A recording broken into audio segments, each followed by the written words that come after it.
that is the latest with Shelby. How about yours truly? What do I think is going to happen in March Madness? I've got my predictions as well, so let's go through them here. I've got my Elite Eight to start things off. So I've got Kentucky and Tennessee out of the South battling it out. Villanova and Texas Tech out of the East doing battle as well. And then to the the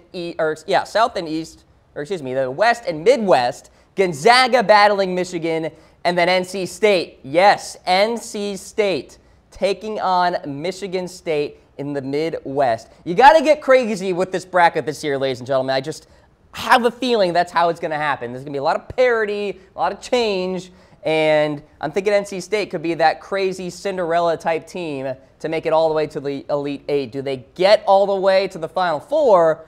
No, they do not. I have a trio of 3 seeds, as well as Kentucky making it to the Final Four. So no 2 seeds, no number 1 seeds, and I'll go team by team here. So Kentucky head coach John Calipari, 51-17 and 18 appearances. It's a young team. It's not like the Kentuckys of the last couple of years where they made some very deep runs with a very veteran type of squad, if you will. But they defend the glass really well, defend the three-point shot very well as well. I have my concerns in terms of their own three-point shooting. But the South region really isn't as scary to me as other people are making it out to be, especially with the news of the Virginia Cavaliers and losing their 6th man there. I think there's an opportunity here for Kentucky to make some noise. I'm not buying into Arizona all the way either, so I've got Kentucky as number 5, making it to the Final Four. I got to watch out there for the Cats. Kevin Knox is a true stud. Freshman, 6'9", scoring 15.7 points per game, 5.4 rebounds per game as well. Kentucky riding some momentum, and I'm always watching momentum when I look at some of these teams that I'm making my picks. Kentucky has won 7 of its last 8 entering the NCAA tournament, including wins over 5 tournament teams. That's what I like to see when I'm doing my research. And look, opponents are shooting just 29.9% beyond the arc against Kentucky. That's 3rd in the nation in terms of the numbers there. As you see, Kentucky's recent tournament appearances. Death, taxes, and Kentucky making runs in the NCAA tournament. You saw them in 2014, making it all the way to the championship. 2012, of course, they won the national championship altogether. Elite 8 last year, losing to eventual champions, North Carolina, so not the worst thing in the world. Kentucky, I got them coming out of the South into the Final Four. Let's check in with the East. And Texas Tech. Shelby's got them making quite a run. I have them in the Final Four here, and you have a coach with not a lot of NCAA tournament experience. Chris Beard, 1-1 in 1 appearance. This marks the 16th NCAA tournament appearance in program history for the Red Raiders.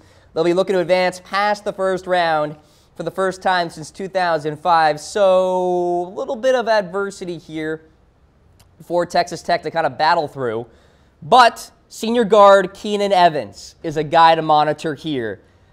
17.5 points per game, really solid player. Has been dealing with turf toe. So that's the one concern I have with Keenan Evans. Haven't heard anything in terms of his status being in doubt, so I think he will be good to go. But something to monitor as you see Texas Tech's recent history in the tournament. It's been quite a while if you go past 2016. You have 2007, 2005, 2004, 2002. The list goes on. Not a lot of deep runs there. First round, second round, first round, yeah, Sweet 16 appearance. So history not exactly on the side of Texas Tech, but I got them going pretty darn deep. They have one of the nation's top defenses, ranking 3rd in the country in terms of defensive efficiency. I think they'll outmuscle Purdue, by the way, and then take down Villanova in the Elite 8. So like Texas Tech a lot. The Michigan Wolverines coming out of the West. So I like them to make some noise. I'm a big fan of momentum, as I said. The Wolverines have won 9 in a row, punctuated by wins over Michigan State and Purdue to claim the Big Ten tournament title. You got Beeline, has one of the best defensive teams he's ever had as the head coach. Wolverines limit opponents to 63 points a game. They got a really well-balanced offensive unit than in years past. You got Mo Wagner leading the way in the scoring department. Duncan Robinson coming off the bench too, 9.6 points per game, has flourished in his role.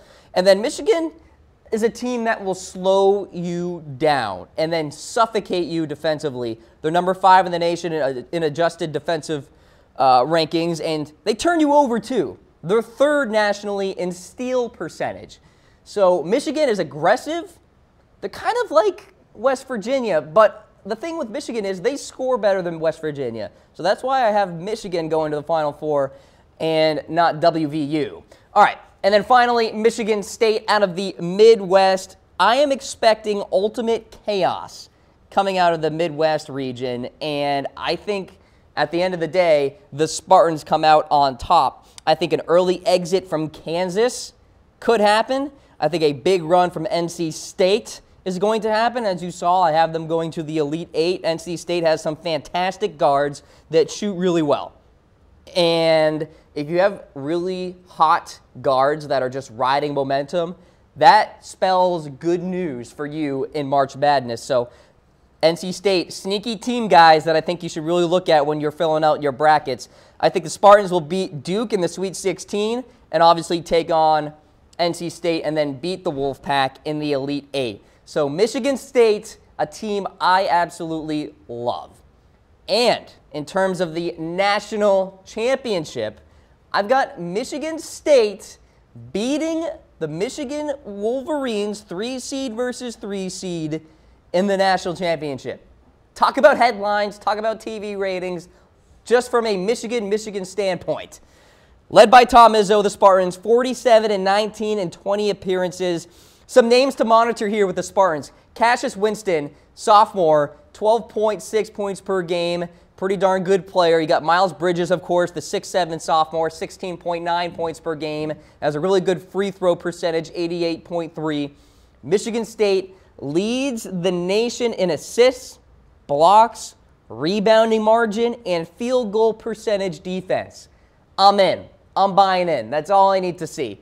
I like Michigan State a lot. Perhaps the best team Tom Izzo has ever had at the school. So, like this squad a lot. I got them beating the Michigan Wolverines. If you're playing in my bracket league, well, I guess I just gave you a little insight into who I'm going with. So, there you go. Michigan State will be cutting down the nets. Book it.